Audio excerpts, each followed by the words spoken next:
Hello everyone, welcome to a brand new video of React.js 19 tutorial series, and in this video I am going to perform a code cleanup of the project which I had created in the previous video. And if you haven't watched the previous video, I highly recommend you to watch the previous videos before jumping into this video. So we will delete all the files which are not required for this project, and later on we'll create those files from the scratch. The first file will be index.css. Let's delete it. And now comes app.jsx. So we're gonna delete the app.jsx file or the app component, and also the css file attached with the app component, and later on we'll build it from scratch.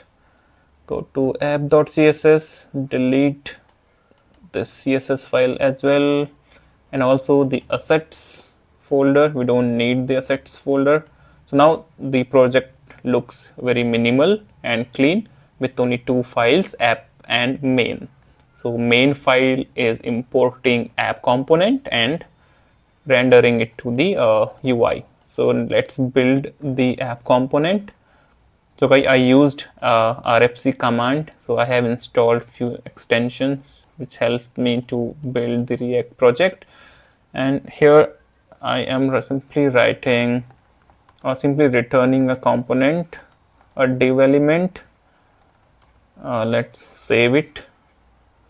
So once you save it, it will automatically pick the changes and will automatically recompile the project. We can go to the browser and see whether changes are getting reflected. Here we can see the welcome to React learning tutorials. So this will be the component which we are gonna modify in the upcoming videos. So till then, take care, bye bye. I'll see you in the next one.